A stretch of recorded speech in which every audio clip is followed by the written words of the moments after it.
Hello, welcome to another devlog. I'll be talking to you about what I've done since the last time. So, first of all, I improved the user interface. I've added these shadows. The shadows give it more depth. It looks a lot more complete. And it makes the text stand out a lot more. I've added an FPS counter. As you can see top left here. So with the FPS counter, there's also a limiter. So if we go to FPS Manager, that limits it, or at least tries to limit it to 144. If there was no FPS limiter, you could be drawing as much as 500 frames every second, but your monitor might only be able to refresh 100 of those, 60 sometimes. So really, your computer's going to be working towards 500 frames, but you're only going to be seeing 60. So other apps on your machine might start slowing down just for the game to not look much different. So yeah, the FPS limiter is very important. It would be good to have an options where you select what limit you want, because some monitors, like I said, might be 60. Some monitors might be able to show 120, or what I've got, 240. So yeah, there should be a setting for the user further down the line. So here again, for the user interface, I've added the depth here. I also got rid of the grey background. Looks a lot better.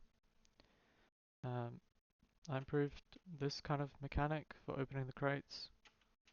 It's a lot less buggy now.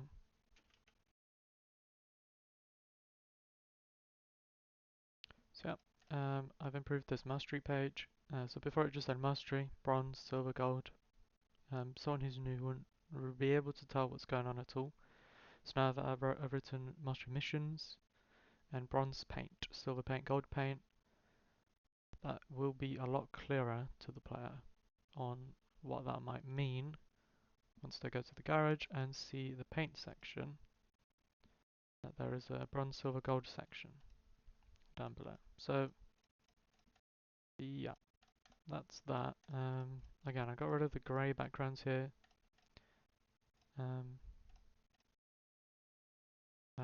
So yeah, I just bought some weapons. I'll just stay with the default. And let's just press play. I changed this screen a little bit. People said the background, being able to see the car in the other user interface in the background was distracting. So I made this a full screen type of deal. So now I can show you the turrets. So you can see that turret is shooting me, but the one above it or to the left isn't, unless I get within range and then they snap onto me. You shoot them to destroy them, you get XP.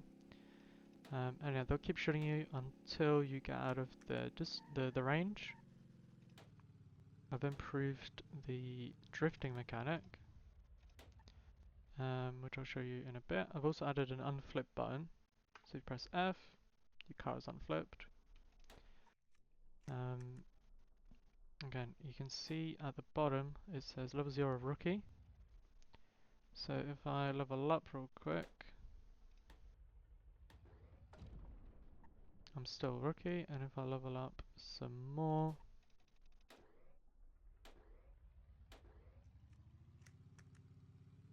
let's see, I found some rare targets.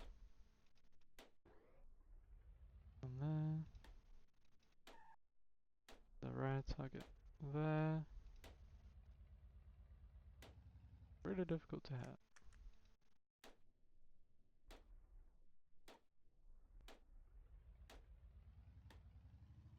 Feel like I'm getting so close. Okay.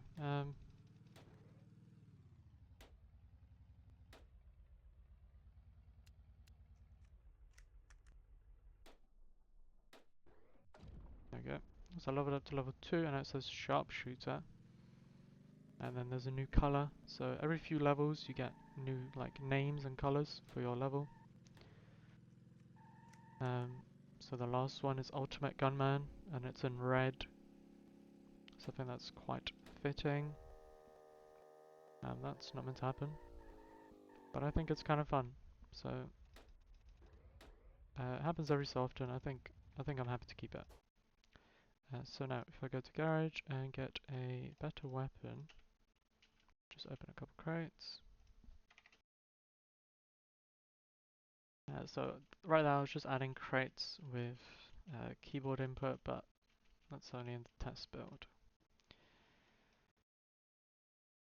That shouldn't happen. So now if I buy a better car, should be able to drift a lot better and show you the drifting. So just destroy some of these turrets. So I was saying how I improved the drifting. So now as you drift, your drift score goes up, but if you were to stop drifting, it kind of fades. But if you start to drift again before it fades out completely, you re-enable it, and only after it completely fades out, you're given the XP.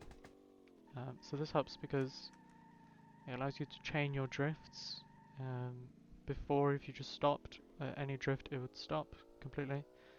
So you wouldn't be able to get to like, 10,000 drift points or 1 million. And for a lot of drifting games, that is a big feature. So that helps a lot. I've also made it so when you destroy the targets and then drive over them, they don't interact with the car's physics.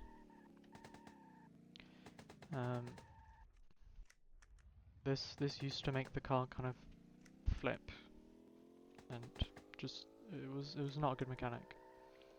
So I've also limited the car speed. So before you used to just keep increasing in speed, and now each car has a max speed. So that helps control the car a lot more, because the cars at 200 kilometers an hour were not controllable. So yeah, that's everything I've added.